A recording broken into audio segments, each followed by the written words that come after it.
Good evening guys, कैसे हैं आप? बढ़िया। आगे बढ़ते हैं।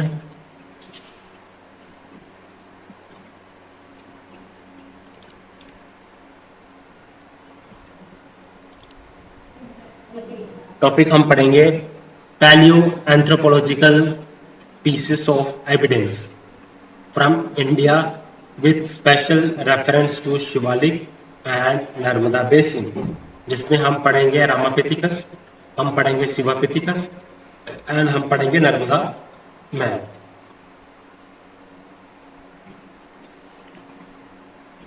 तो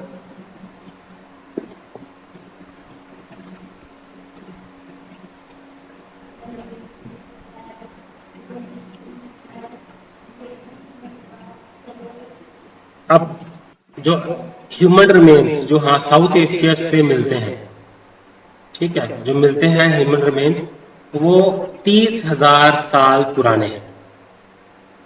ठीक है। अब इंडिया में भी सेटल्ड लाइफ हुई, बट पहले क्या था? पहले हंटिंग गैदरिंग थी, फिर फार्मिंग हुई, फिर पेस्टोलिज्म आया, अब की तरफ शिफ्ट किया इन्होंने। फिर पेस्टोलिज्म, ह्यूमन जो लोग थे, वो उस टाइम पीरियड के जो लोग थे, पीपल थे, उन्होंने प्रैक्टिस किया डोमेस्टिकेशन, उन्होंने पेस्टोलिज्म प्रैक्टिस किया। उसके बाद फिर उन्होंने एग्रीकल्चर भी प्रैक्टिस किया। ठीक है। तो इंडस वैली सिविलाइजेशन, ये तो साउथ एशिया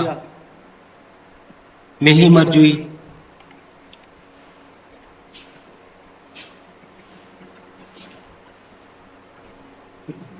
तो इनका बड़ा ही एफिशिएंट ड्रेनेज सिस्टम था, इनका वाटर सप्लाई बड़ी एफिशिएंट थी, प्लानिंग इनकी बड़ी जो थी सोफिस्टिकेटेड थी, और ये बर्न्ड ब्रिक्स के से अपना घर को तैयार करते थे। अब शिवालिक हिल्स की बात करें। शिवालिक हिल्स बेसिकली है क्या? हिमालयाज के जो फुट हिल्स है ना, उनको हम बोलते हैं, उस रेंज को हम बोलते हैं शिवालिक हिल्स। ओके। तो यहाँ पे रिसर्च हुई, एक्सप्लोरेशन हुई शिवालिक हिल्स में। अब क्या हुआ? मायोसिन पीरियड में क्या हुआ? तो हिमालयास जो है वो इरोजन होती गई उसकी। ठीक है। तो अब जितना भी सेडिमेंट्स था, वो कहाँ पे डिपॉजिट हुआ? वो फ्लड प्लेन्स में डिपॉजिट हुआ, वो रिवर्स में डिपॉजिट हुआ। ओके। तो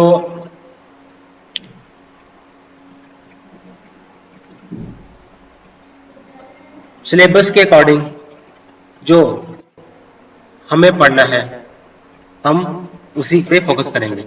अब बेस्ट नोन जो मिला है हमें, एप, वो उनका नाम है शिवापिथिकस एंड रामापिथिकस। ओके।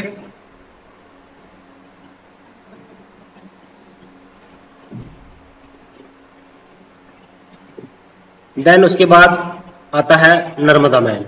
अब नर्मदा बेसिन क्या है? नर्मदा बेसिन बेसिकली कहाँ पे ये है जी? आप ये से आपको मिलेगा, इसकी एक्सटेंशन मध्य प्रदेश में, गुजरात में, महाराष्ट्र में एंड छत्तीसगढ़ में। ओके। तो ये नर्मदा बेसिन की स्टडी बड़ी ही इंपॉर्टेंट है, क्योंकि इसकी लोकेशन ही बड़ी इंपॉर्टेंट है, क्योंकि बड़े सारे जो एनिमल्स थे, ठीक है ना, नॉर्थ से साउथ में आए, ठीक है, ईस्ट से वेस्ट में गए, तो इसी को क्रॉस करके गए। बड़ी सारी आर्कियोलॉजिकल साइट्स हमें मिलती हैं यहाँ पे, फॉसिल्स हमें मिलती हैं। तो बड़े लंबे समय तक यहाँ पे ह्यूमन ऑक्यूपेशन रही है। तो अब सिग्निफिकेंस क्या है यहाँ के नर्मदा बेसिन की? हमें भीम बेट का बड़ी ही इंपॉर्टेंट प्री हिस्टोरिक साइट है, जो कि हमें मिलती है यहाँ पे। हमें नर्मदा मैन, हमें नर्मदा बेसिन से मिला। आदमगढ़, ये भी एक बड़ी इंपॉर्टेंट प्री हिस्टोरिक साइट है। ओके। तो हम सबसे पहले स्टार्ट करते हैं रमापिथिकस पे। अब रमापिथिकस जो था, ये किस इपोज से बिलोंग करता था? ये बिलोंग करता था, जो हमने 7 इपोज पढ़े उनमें से ये बिलोंग करता था मायोसिन इपोज से। तो ये होमिनिड था। तो जो हमें मिलते हैं, जो अवशेष हमें मिलते हैं, स्पेसिमेंस हमें मिलते हैं, वो मिलते हैं जॉज मिलते हैं या फिर टीथ मिलती हैं इनकी। तो ओके, कीनिया से भी मिले हैं और शिवालिक हिल्स में भी मिले हैं। ओके, तो इन इंसीजर्स और कनाइनिस जो हमें मिली है, टीथ जो हमें मिली है, तो इनमें गैप या तो बड़ा कम था या फिर नो गैप नहीं था गैप इनमें। ठीक है, तो इनका जो आर्केड था, डेंटल आर्केड, वो था राउंडेड। ठीक है, तो अब प्री मोल्डर्स की बात करें, मोल्डर्स की बात करें, इनके जो मोल्डर्स जो थे वो Y5 कसम पैटर्न, याद रखना है आपने, Y5 कसम पैटर्न फॉलो करते हैं। उसके बाद आता है फेस एंड जॉस। ठीक है, फेस एंड जॉस, इनका जो फेस था वो का था ऑर्थोगनेथस फेस था। देखो, होमिनिड मिला हमें मायोसिन पीरियड से, टीथ हमें मिली, जॉस हमें मिला, राउंडेड शेप जॉ था, डेंटल आर्केड राउंडेड शेप थी, और इनका जो जास था मैसिव था, टी वाई का सब पैटर्न था मॉडल्स में, और जो इनका फेस था वो ऑर्थोगनेथस फेस था। ऑर्थोगनेथस फेस मींस प्रोग्नाटिज्म नहीं था। ठीक है, तो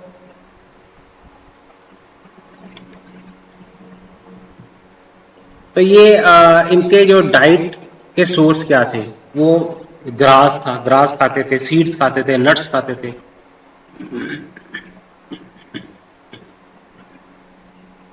इसका मतलब जो एप्स पहले सॉफ्ट फ्रूट्स खाते थे, वेजिटेबल्स खाते थे, अब इनकी जो डाइट जो थी वो हार्ड थी, वो नट्स थी, वो ग्रासेस थी, सीड्स थी। ठीक है, क्योंकि क्या हुआ, डाइटरी शिफ्ट ऐसे हो गया, क्योंकि जब क्लाइमेट चेंज होता है तो डाइटरी भी शिफ्ट हो जाती है। उस टाइम पे ग्रास लैंड ज्यादा हमें मिला, फॉरेस्ट की डिस्ट्रक्शन थी, फॉरेस्ट हैबिटेट जो है वो डिस्ट्रॉय हो रहा था, तो इन्होंने ग्रासलैंड के ऊपर अपनी लिविंग सेटअप की।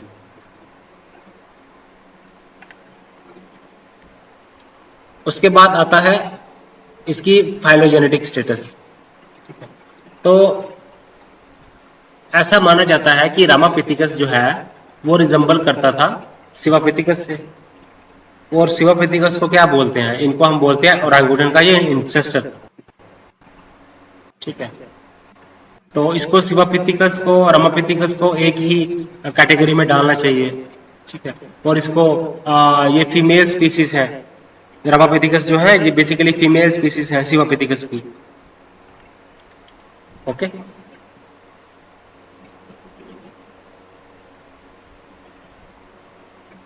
तो अब रामापिथिकस हम पढ़ रहे थे, रामापिथिकस में हमें मिला है जॉस मिले हैं, टीथ्स मिले हैं। ठीक है ना, तो इनके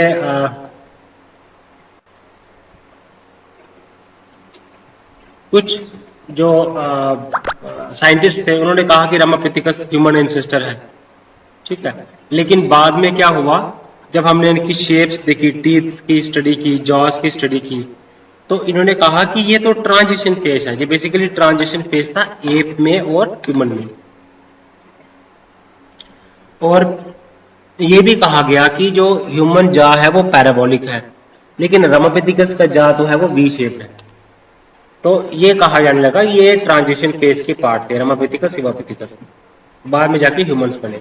ये ह्यूमन एंसेस्टर्स, कईयों ने कहा कि जैसे पिलबीम है, सीमॉन है, इन्होंने कहा कि ये तो ह्यूमन एंसेस्टर्स है रामापिथिकस को। ओके,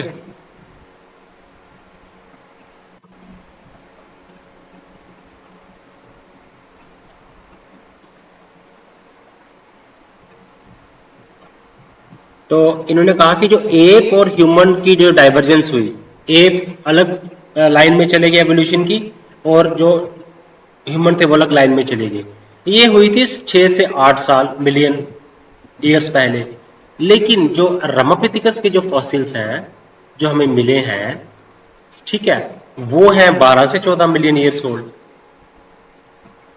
ठीक है, तो फिर बाद में ये निष्कर्ष निकाला कि ये जो रमापेथिकस हैं, सिवापेथिकस हैं, ये ह्यूमन के इंसेस्टर्स नहीं थे, ये ओरंगुटन के इंसेस्टर्स थे, क्योंकि इनके स्पीसीज तो ज्यादा पुराने थे। जब डाइवर्जेंस हुई एप से ह्यूमन के बीच में, वो डाइवर्जेंस वो बाद में हुई जाके, तो ये कहा जाने लगा कि ये ओरंगुटन के इंसेस्टर्स थे। अब इसने कंट्रीब्यूशन तो किया, पैलियो एंथ्रोपोलॉजिकल नॉलेज में बहुत सारा कंट्रीब्यूशन किया, ठीक है। तो जैसे हम एंसेस्टर्स को स्टडी करते हैं, ह्यूमन एंसेस्टर्स को, हम एवोल्यूशन को स्टडी करते हैं, तो उसमें जो गैप को इसने फिलअप करने की कोशिश की है। ओके,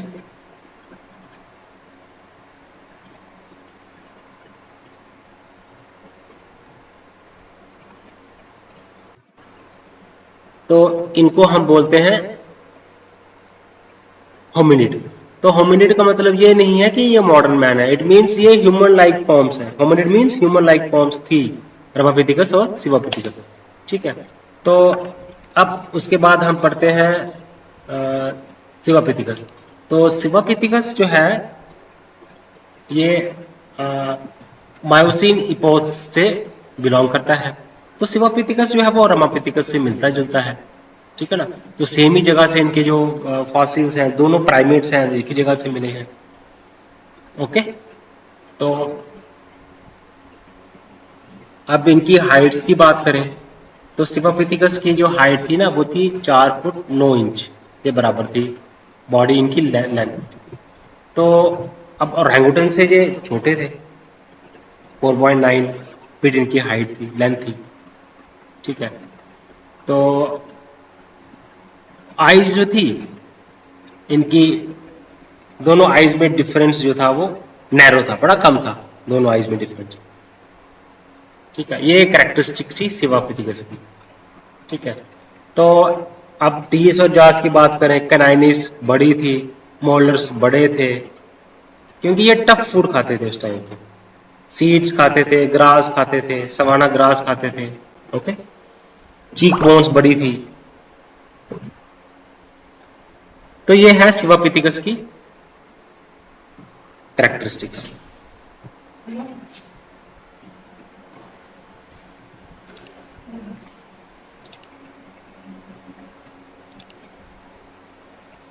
तो इसकी हाइट कितनी थी, करीब करीब 5 फीट के नीचे नीचे थी, 4 फुट 9 इंच के बराबर इनकी हाइट थी सिवापेथिकस की।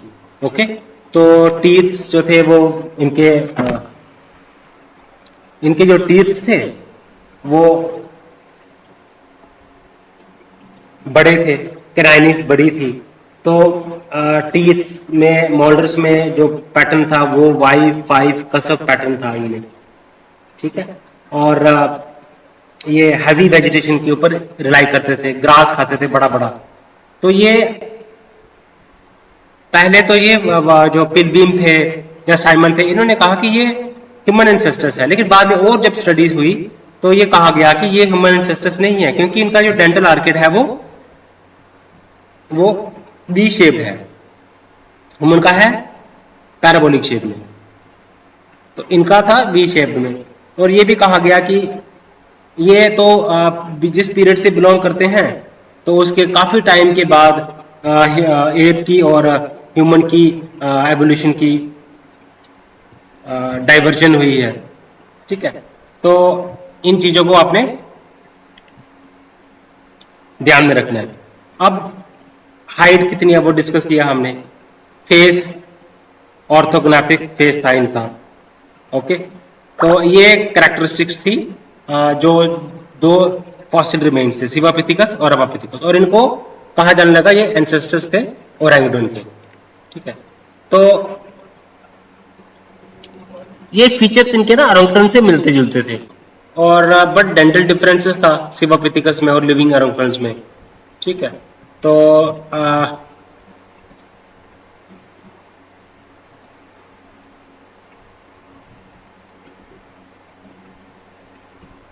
अब इसने एंथ्रोपोलॉजिकल नॉलेज में काफी कंट्रीब्यूट किया है कि नहीं। तो उसके बाद हम पढ़ते हैं नर्मदा मैन। अब नर्मदा मैन जो था उसको हम बोलते हैं होमो इरेक्टस भी बोलते हैं उसको, ठीक है। दैट इज आर्केइक मैन भी बोलते हैं। तो ये मिला था, इसको इसको जो डिस्कवर किया था वो डिस्कवर किया था अरुण सोनकिया ने, ठीक है। तो हमें क्या मिला था, स्कल मिला था, हमें टूटा हुआ स्कल मिला था होमो इरेक्टस का, ठीक है। और ये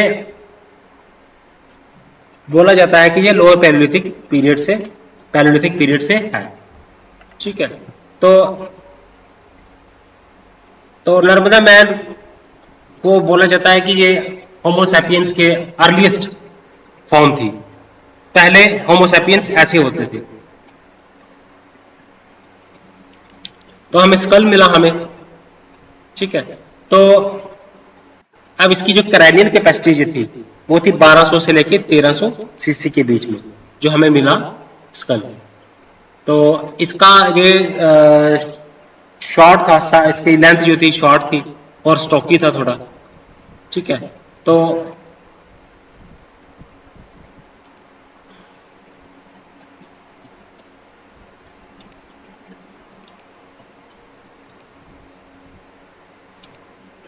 कल्चरल फीचर्स क्या थे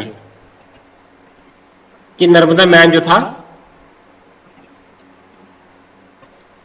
हंटरिंग गैदरिंग करता था, क्योंकि हमें ब्रोकन बोन्स मिले एनिमल्स के, टूटी हुई हड्डियां मिली हमें,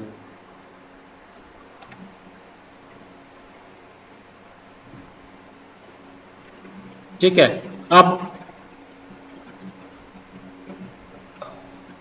अब होमो इरेक्टस की डिस्कवरी ने क्या किया, ह्यूमन डेवलपमेंट की जो एवोल्यूशन की जो लिंक थी उसमें एक कनेक्शन दिया, ठीक है।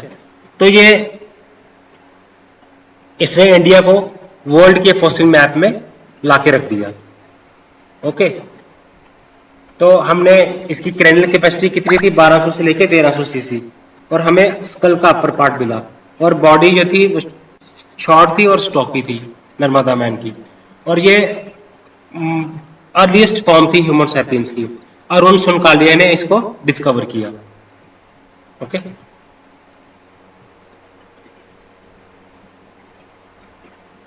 तो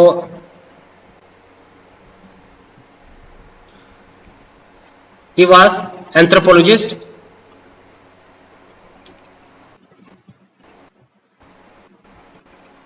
देन आगे हम पढ़ते हैं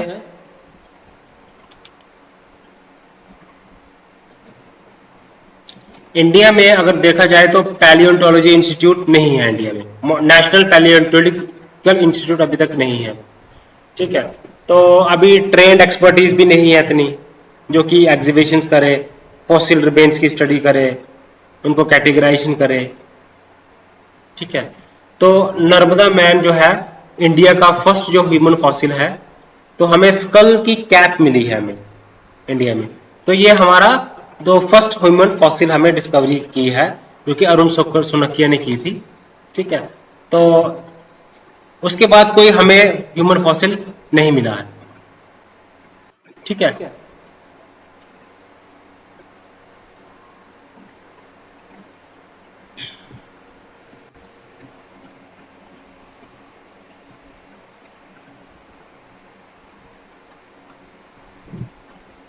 तो अगला टॉपिक आता है इथनो आर्कियोलॉजी इन इंडिया। हम इथनो आर्कियोलॉजी के बारे में पढ़ेंगे गाइस। तो क्या है इथनो आर्कियोलॉजी, इसकी सिग्निफिकेंस क्या है, सर्वाइविंग एंड पैरेलल कैसे है हंटिंग में, फॉरेजिंग में, फिशिंग में, पेस्टोरल में, पीसेंट कम्युनिटीज में, और art and craft producing communities में कैसे है ये, ठीक है। तो इथनो आर्कियोलॉजी होती क्या है, इथनो आर्कियोलॉजी में हम क्या करते हैं, हम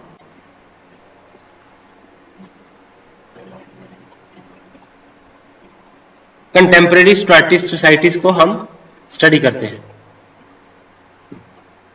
ठीक है।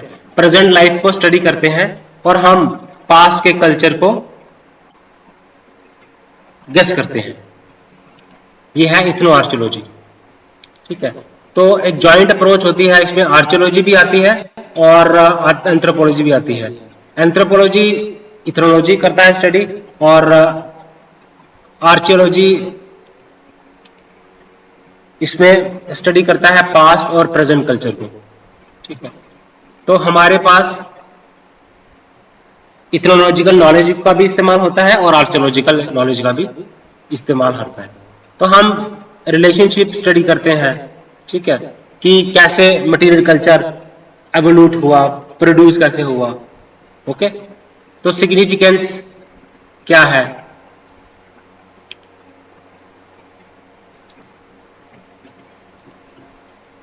बहुत सारी एथनो आर्कियोलॉजी जहाँ की स्टडीज हुई हैं। फॉर एग्जाम्पल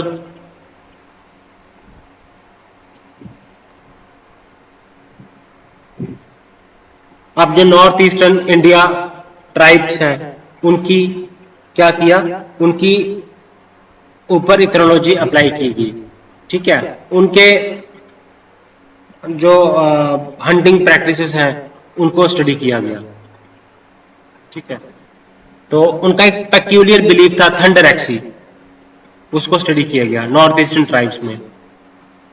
ओके, उसके बाद ईस्ट इंडिया के जो हंटिंग ट्राइब्स हैं उनको स्टडी किया गया, ठीक है।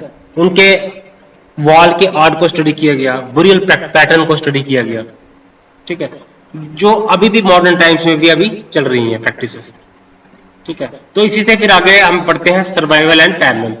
तो एनालिसिस, अब जो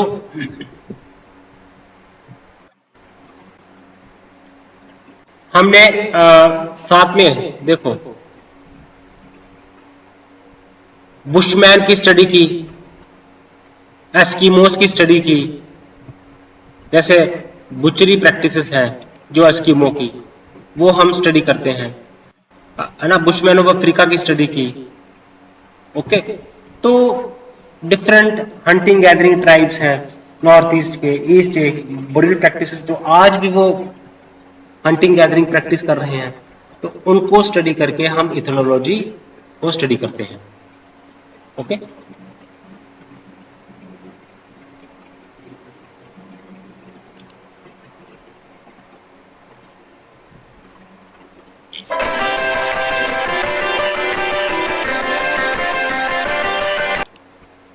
हम आगे बढ़ते हैं, इसमें देखते हैं और क्या आएगा आगे पढ़ने के लिए। हम इथनोग्राफी है क्या, बेसिकली व्हाट इज इथनोग्राफी।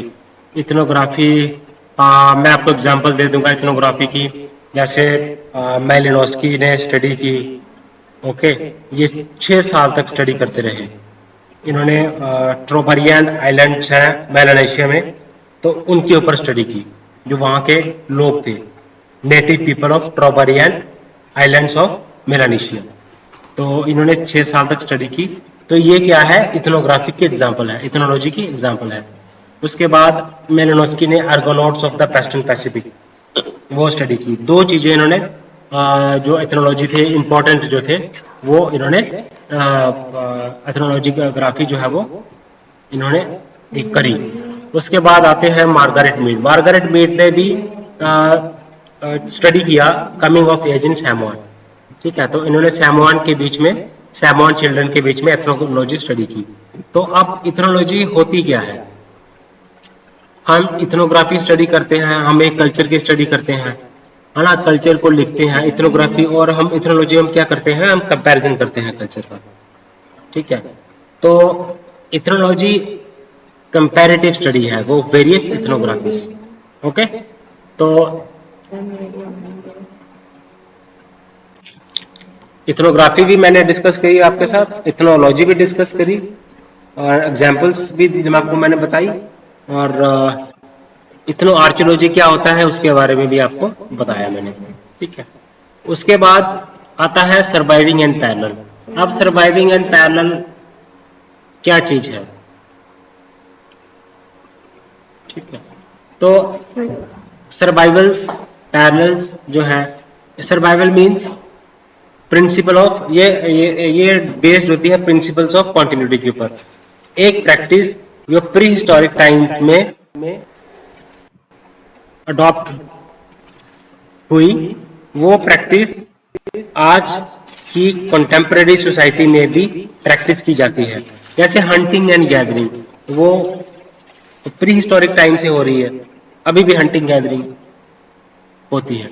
तो ये सर्वाइवल का कॉन्सेप्ट दिया था ईबी टायलर ने। ईबी टायलर ने बड़ी ही शानदार बुक लिखी थी, प्रिमिटिव कल्चर। ठीक है, तो उसमें इन्होंने सर्वाइवल्स का वर्ड इस्तेमाल किया। तो देखिए बहुत सारे बिलीव्स हैं, बहुत सारे रिचुअल्स हैं, कस्टम्स हैं, जो कि आज भी सर्वाइव कर रहे हैं। हो सकता है उनकी जो है वो यूटिलिटी कम हो गई हो, ठीक है, ठीक है, और इंटीग्रेशन उनकी कम हो गई हो, लेकिन आज भी वो प्रैक्टिस किए जाते हैं। कस्टम्स हो गया, ट्रेडिशंस हो गया, सुपरस्टिशंस है। ओके, अब पैरेलल क्या चीज है? पैरेलल होता है जब सिमिलरिटी मीन्स डिफरेंट दो सोसाइटीज हैं, तो दो डिफरेंट सोसाइटीज में कल्चर्स साइमल्टेनियसली इवॉल्व कर रहे हैं, दैट इज कॉल्ड पैरेलल। इसको हम बोलते हैं जब बेस्ड होता है प्रिंसिपल्स ऑफ सिमिलरिटी के ऊपर। ओके, अब देखो पेरू के जो ट्राइबल सोसाइटीज हैं, या फिर हिमालयन की जो ट्राइबल सोसाइटीज हैं, उनमें सिमिलर एनवायरनमेंट है, तो वहां पे सिमिलर प्रैक्टिसेस होती हैं एनवायरनमेंट की वजह से। ओके, तो जैसे आप ओंजेस की बात करें, अंडमान एंड निकोबार आइलैंड्स की, तो उनमें अभी भी सर्वाइवल की एग्जांपल अगर हम दें उनमें, तो वो आती है हंटिंग गैदरिंग। ठीक है, अब ऑन्जेस हैं, वो पैरेलल की एग्जांपल अगर हम करें, तो अंडमान एंड निकोबार आइलैंड के जो ट्राइबल्स हैं, या फिर और दूसरी आइलैंड्स के ट्राइब्स हैं, तो उनमें भी अभी भी वो अपनी बॉडी को डेकोरेट करते हैं माइक्रोलिथ्स के साथ। तो इसको हम एग्जांपल दे सकते हैं, अपनी बॉडी को टैटूइंग करते हैं। ठीक है, तो ये पैरेलल की एग्जांपल है। फिशिंग, अब फिशिंग में हम बात करें, उड़ीसा बॉर्डर और नोलिया जो है आंध्र प्रदेश के, आंध्र प्रदेश के जो नोलिया कम्युनिटी है, ठीक है, वो अपने हाउसेस जो है वो सर्कुलर शेप में बनाते हैं।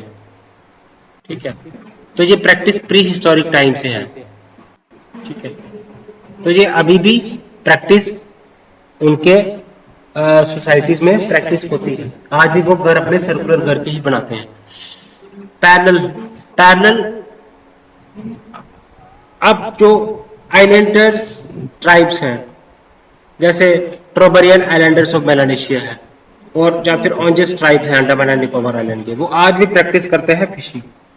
तो उनमें सर फिशिंग पैरेलल है दोनों ट्राइब्स के लिए। अब आर्ट एंड क्राफ्ट की बात करें, आर्ट एंड क्राफ्ट, अब सर्वाइवल कैसे है? असुर, ठीक है, ट्राइबल कम्युनिटी आयरन स्मेल्टिंग करते थे। ठीक है, तो बिरहोर एक ट्राइबल कम्युनिटी है, वो रोप मेकिंग करते हैं अभी भी। तो प्री हिस्टोरिक टाइम से वो रोप मेकिंग करते आ रहे हैं। तो हम क्या बोल सकते हैं, दोनों के दोनों जो दो बिरहोर में अभी भी सर्वाइवल चलता है, और असुर अभी भी आयरन स्मेल्टिंग करते हैं। तो असुर ट्राइब में आयरन स्मेल्टिंग अभी भी एक सर्वाइवल की एग्जांपल है। ठीक है, बिरहोर किसका है? रोप मेकिंग का।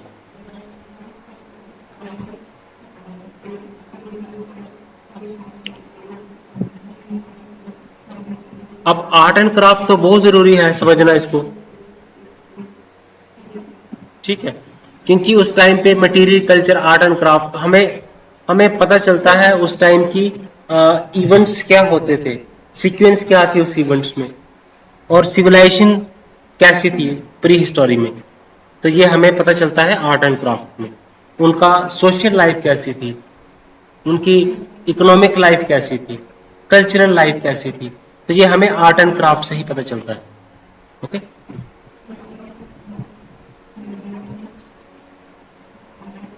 तो हमने डिस्कस किया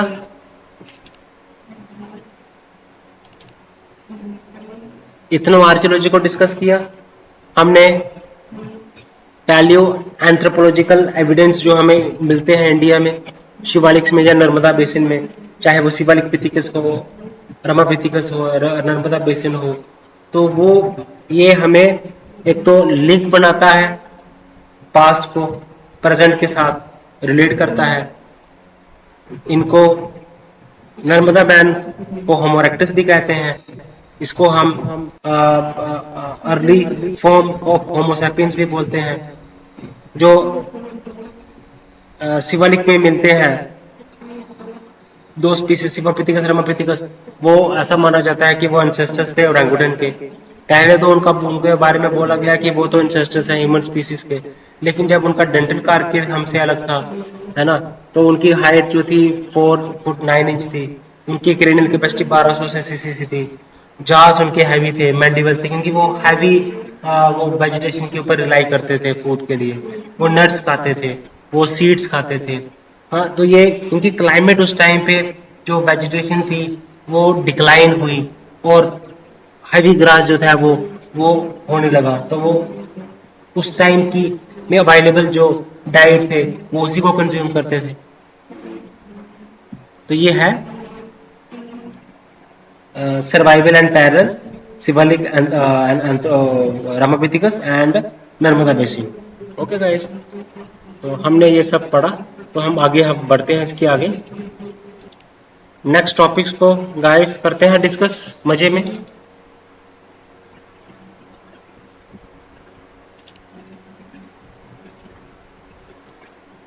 डेमोग्राफिक प्रोफाइल।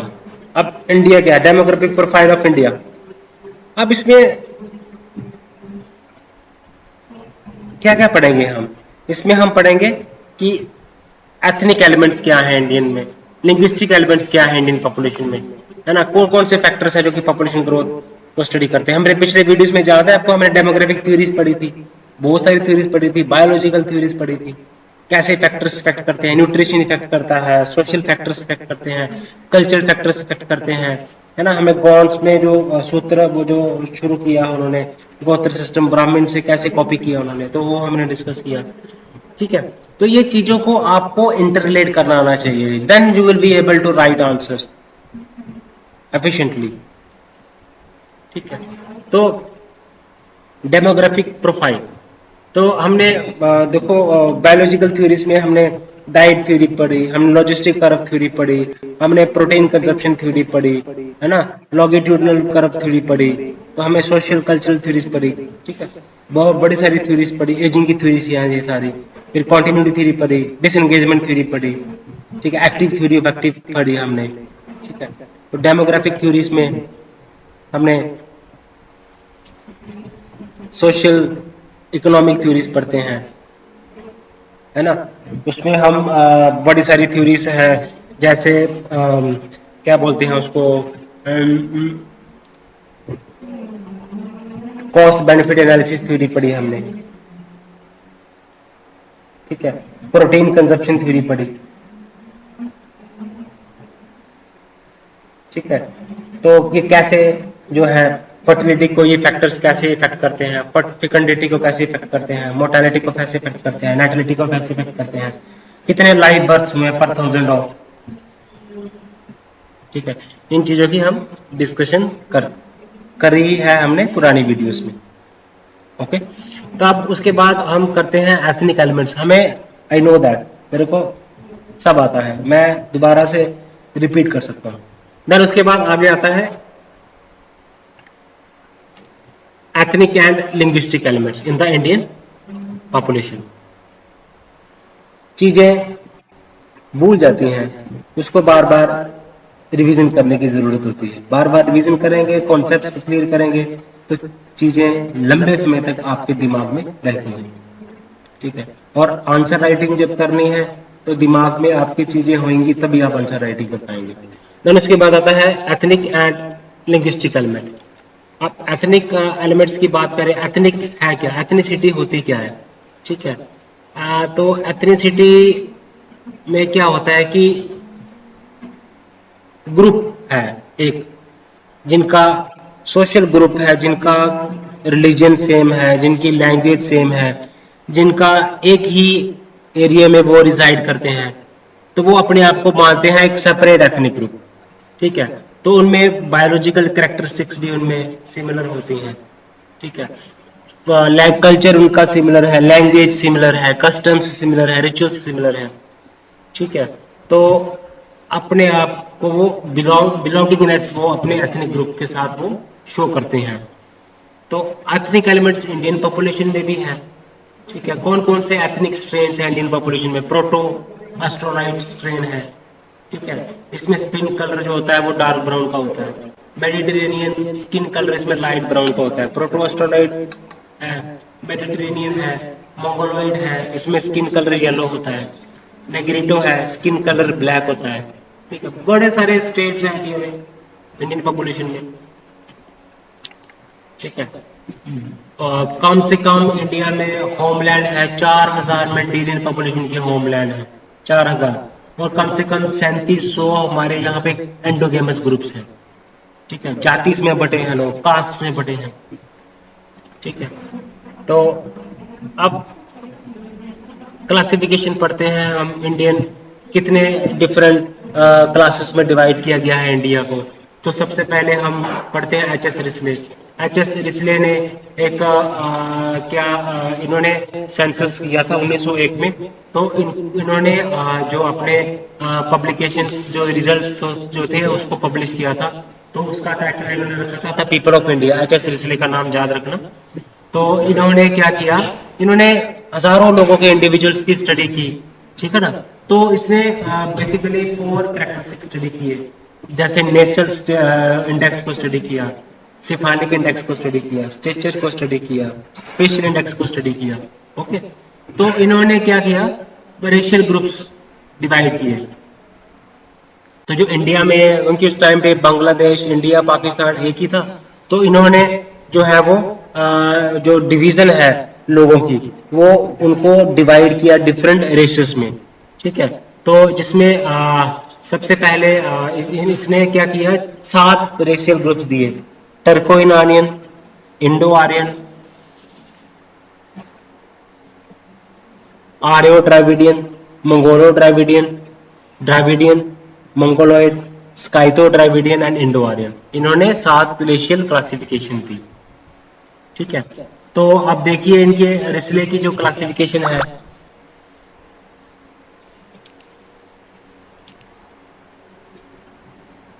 अब टर्को ईरानियन लोग ये कहाँ पे थे, ये कौन लोग हैं? ये लोग हैं जैसे बलूचीस है, इसका बड़ा भी चर्चा में चल रहा है, अफगानिस हैं। ठीक है, तो ये सारे लोग जो थे टॉल स्ट्रेचर के थे। ठीक है, और इनके जो हेड थे तो ब्रॉड थे, जिनको हम ब्राचिसेफेलिक भी बोलते हैं। ये याद रखने हैं आपने कुछ फीचर्स। लंबे थे, टॉल स्ट्रेचर था, कंप्लेक्शन इनका फेयर होता था, गोरे होते थे, चिट्टे होते थे। और इनका नोज जो आपने याद रखना है, मीडियम नोज। ठीक है, और नोज जो था मीडियम नोज था और लॉन्ग नोज था। ठीक है, तो हम क्या बोलते हैं, मीडियम नोज को हम क्या बोलते हैं, मिजोरिन बोलते हैं। ठीक है,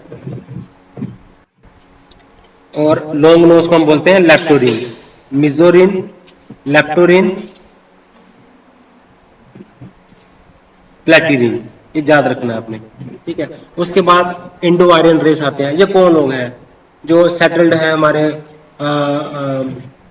जो इसने जो एच एस रिस्ले के अकॉर्डिंग, तो जो मराठा के ब्राह्मण्स हैं, कुक्स हैं।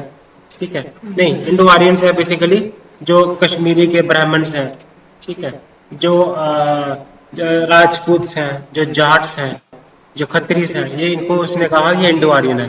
तो ये लोग जो थे ये भी फेरर थे, ब्रॉड इनका हेड इनका लॉन्ग था, डोलिगोसेफालिक था। तो इनका भी नोज जो था वो क्या था, लॉन्ग था और मीडियम था, मीडियम नोज था और लॉन्ग नोज था। ठीक है, टॉल स्ट्रेचर के थे, फेयर कंप्लेक्शन था इनका। उसके बाद आते हैं टर्को ईरानियन, इंडो आर्यन। उसके बाद आते हैं स्काइतो द्रविडियन। स्काइतो द्रविडियन थोड़ा सा नीचे आना पड़ेगा, मराठा मराठा ब्राह्मण्स जो थे, है ना, कुर्क्स जो है मैसूर में। तो ये जो लोग हैं ये स्काइतो द्रविडियन रेस को बिलोंग करते हैं। अब इनका नीचे जब आते हैं तो स्ट्रेचर क्या हो जाता है, ऊपर तो स्ट्रेचर टॉल कर, नीचे जब आते हैं तो स्ट्रेचर टॉल हो जाता है, ठीक है। और हेड जो है वो कहेंगे हम मीडियम था ऊपर, तो नीचे मीडियम टू ब्रॉड हो जाता है नीचे जब आते हैं। तो नोज जो है वो इनका हम कह सकते हैं मीडियम टू ब्रॉड भी बोल सकते हैं इनका नोज, मिजोरी नोज भी बोल सकते हैं। तो ये कौन लोग थे, बताया मैंने आपको। उसके बाद आते हैं आर्यो द्रविडियन। आर्यो द्रविडियन कौन है, ये प्योर हिंदुस्तानी टाइप है आर्यो द्रविडियन। तो ये लोग कहाँ पे ये पाए जाते हैं, कहाँ पे ये हैं ये लोग जो एरिया है ना, ये लोग कहाँ पे किस स्टेट्स पे मिलेंगे, ये लोग आपको उत्तर प्रदेश में मिलेंगे, बिहार में मिल जाएंगे, राजस्थान में मिल जाएंगे। तो इनके जो है स्ट्रेचर जो है वो मीडियम स्ट्रेचर है, शॉर्ट स्ट्रेचर मीडियम स्ट्रेचर के लोग हैं। कंप्लेक्शन इनकी भी थोड़ी सी फेयर ही है। तो इनका हम मीडियम नोस है, इनका ब्रॉड नोस है। तो अब अगर हम बात करें तो थोड़ा सा इनके लॉन्ग डब्ल्यू से पहले क्या है, ब्रैची से पहले है, ठीक है। तो उसके बाद हम चलते हैं मंगोलो द्रविडियन। मंगोलो द्रविडियन हमारे आ जाते हैं मंगोलो टाइप। ये हम थोड़ा सा इधर चले जाएं, बंगाल की तरफ चले जाएं, है ना, बंगाली ब्राह्मण्स हैं। तो इनमें क्या थे, अब इनका मिलता जुलता है मंगोलॉइड के साथ। तो ये है थोड़े से ब्रॉड इनका नोज है ना, हेड भी इनका ब्रॉड है, मीडियम है, ब्रॉड हेड है, मीडियम है, और मीडियम नोज है इनका। तो स्ट्रेचर भी इनका मीडियम है, और जो इंडो आर्यन है वो भी मीडियम है, ब्राह्मण मीडियम है। तो कंप्लेक्शन थोड़ी सी इनकी येलो कंप्लेक्शन है। तो इनकी जो है वो ब्राउन कंप्लेक्शन है या फिर ब्राउन टू ब्लैक कंप्लेक्शन है, ठीक है। उसके बाद मंगोलॉइड की बात करें, ये थोड़े से नोज इनका शॉर्ट है, फ्लैट फेस है, इनका नोज जो है वो मीडियम है, या फिर शॉर्ट नोज है इनका, या फिर ये थोड़े से शॉर्ट हाइट के लोग हैं। इनका हेड जो है वो मीडियम टू ब्रॉड है इनका हेड। फेस येलो कंप्लेक्शन है इनकी, याद रखना, फेयर कंप्लेक्शन नहीं है, ब्राउन कंप्लेक्शन नहीं है, येलो कंप्लेक्शन है। तो ये कौन से लोग हो गए, जैसे मंगोलॉइड, जैसे ऊपर की बात करें लद्दाखीस हो गए, लेप्चास हो गए, ठीक है, गारोस हो गए, मतलब जो नॉर्थ ईस्ट स्टेट्स की जो ट्राइबल ग्रुप्स हैं, गारो, खासी, जैनितियास, ठीक है। उसके बाद आती हैं द्रविडियन। अब द्रविडियन कौन से लोग हैं, द्रविडियन हम आपको बताएंगे जो कि साउथ ट्राइब्स में लोग रहते हैं। तो इनमें क्या है, इनका जो है नोज ब्रॉड है, मीडियम है, स्ट्रेचर इनका मीडियम है, शॉर्ट है, इनका नोज जो है वो मीडियम है, इनका ये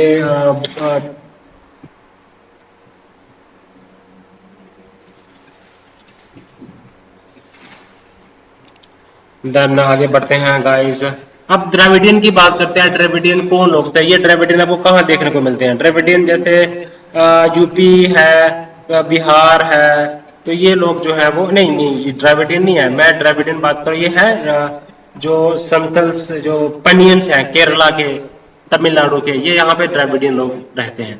तो ये लोग जो है ये शॉर्ट स्ट्रेचर के हैं, इनका हेड जो है वो मीडियम है, और नोज इनका मीडियम टू ब्रॉड है, ठीक है, और हेड इनका लॉन्ग है, ठीक है। तो ब्रॉड नोज है इनका, डार्क कंप्लेक्शन है, जो याद रखना है, शॉर्ट स्ट्रेचर के हैं ये, ओके। तो ये रिस्ले ने क्लासिफिकेशन दी। तो अब रिस्ले ने जो क्लासिफिकेशन दी उसको क्रिटिसाइज किया, ठीक है। तो इसने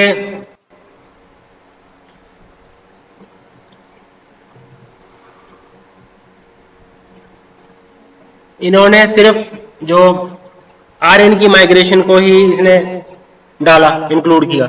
इसने जो बाकी जो माइग्रेशन थी उसको इंक्लूड नहीं किया, जैसे ईरानियन की माइग्रेशन हुई, ठीक है ना,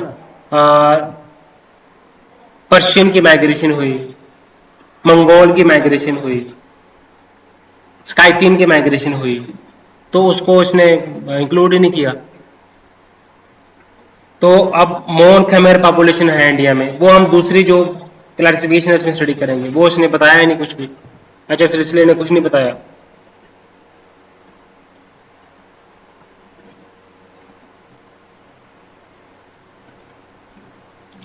उसके बाद गुहा की क्लासिफिकेशन आती है। गुहा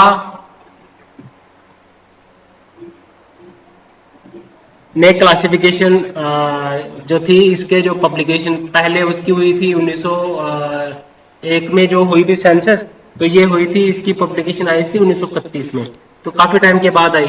ठीक है ना। तो इसने भी अपनी क्लासिफिकेशन दी, मेन रेशियल ग्रुप्स दिए इसने, है ना। तो एक इंपॉर्टेंट लैंडमार्क जो रेशियल स्टडी का, जो इंडियन एंथ्रोपोलॉजी में रेशियल स्टडी करते हैं, चाहे एस एस रिसले है चाहे बी एस गुहा है, तो एक लैंडमार्क था ये, बेसिकली इंपॉर्टेंट लैंडमार्क था ये रेशियल हिस्ट्री में। ओके। तो हम पहले आते हैं, इसमें दिया इसने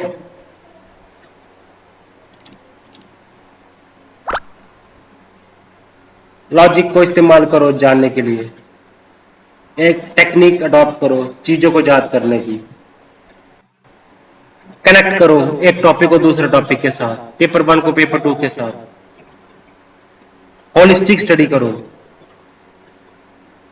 आई guarantee you will get full marks in anthropology. Then उसके बाद आता है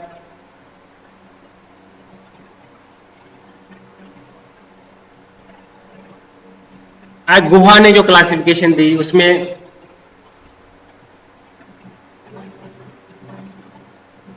नेग्रेटिव आता है। ठीक है।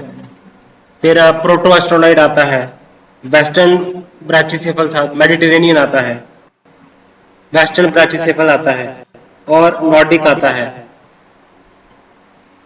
निग्रोइड मंगोलॉइड आता है, निग्रिटो, है ना।